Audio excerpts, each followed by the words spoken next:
Assalamualaikum warahmatullahi wabarakatuh. Perkenalkan, nama saya Nabila Syahida, NIM 1915401096. Di sini saya akan menjelaskan tentang shock neurogenik. Shock neurogenik adalah kondisi di mana sirkulasi darah penderita menjadi tidak teratur. Tekanan darah penderita juga bisa tiba-tiba menurun drastis. Kondisi yang juga disebut shock vasogenik ini merupakan komplikasi fatal dari cedera saraf sumsum tulang belakang. Cedera pada saraf sumsum tulang belakang dapat menyebabkan kekuatan saraf simpatis tubuh yang menurun. Kondisi ini akhirnya memicu ketidakstabilan pada pengaturan sirkulasi tubuh yang ditandai dengan tekanan darah rendah, detak jantung yang lambat, dan ketidakstabilan suhu tubuh.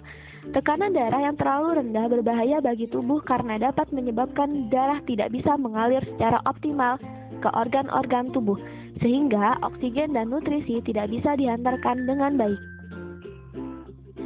Nah, ini dia contoh gambar letak dari shock neurogenik. Gejala shock neurogenik yang khas meliputi tekanan darah rendah akibat sirkulasi darah yang tak lancar. Keluhan ini bisa ditandai dengan pusing, mual, muntah, berkeringat, tatapan kosong, kegelisahan, kulit yang pucat, hingga pingsan. Detak jantung yang lambat, kulit yang tampak merah dan terasa hangat ketika diraba.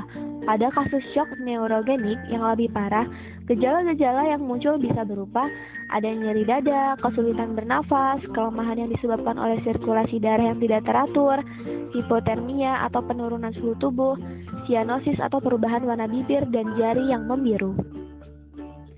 Beberapa kejadian yang bisa menyebabkan trauma atau cedera pada saraf sumsum tulang belakang meliputi: yang pertama ada kecelakaan berkendara, cedera saat olahraga, luka tembak pada tulang belakang, obat-obatan tertentu yang mempengaruhi sistem saraf otonom yang mengatur pernafasan, prosedur pembiusan di saraf tulang belakang yang tidak benar sehingga memicu komplikasi, kemudian penyakit tertentu. Meski jarang, shock neurogenik juga bisa terjadi gangguan medis tertentu. Misalnya Guillain-Barré syndrome, toksin pada sistem otonom tubuh, serta myelitis transversa. Diagnosis shock neurogenik dapat dipastikan dengan kombinasi pemeriksaan pencitraan, monitor fungsi hemodinamik, dan pemeriksaan klinis. Semua langkah ini harus dilakukan di rumah sakit. Melakukan pemeriksaan penunjang.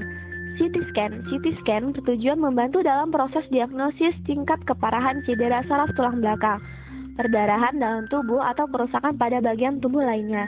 MRI. Tes pemindaian ini berfungsi membantu dokter dalam mendiagnosis sumber nyeri pada punggung dan shock neurogenik. Kemudian ada tes urin. Langkah ini dianjurkan untuk mengukur volume urin dan status cairan tubuh pada kebanyakan kasus cedera saraf tulang belakang. Selain itu, tes urin dapat membantu dalam mendeteksi tanda-tanda infeksi. Tujuan pengobatan shock neurogenik yang utama adalah menstabilkan kondisi dan mencegah cedera atau kerusakan yang lebih parah.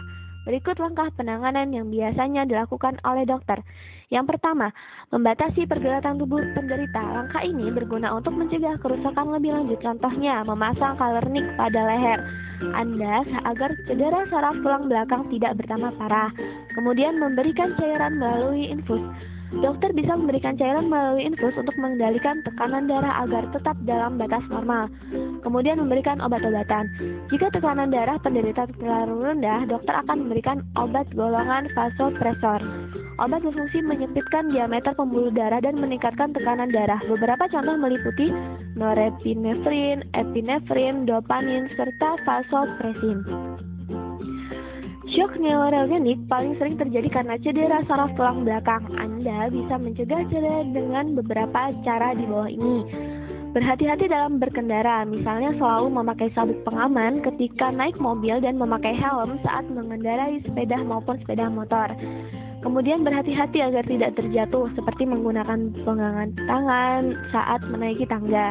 Menghindari lantai yang lincir agar tidak terpeleset. Kemudian mencegah cedera ketika olahraga, contohnya memakai alat-alat pelindung yang sesuai dengan jenis olahraga yang dilakukan. Kemudian mengutamakan keselamatan dalam bekerja dan beraktivitas, seperti memakai helm, pengaman untuk buruh bangunan. Itu saja yang bisa dapat saya sampaikan. Saya akhiri. Wassalamualaikum warahmatullahi wabarakatuh.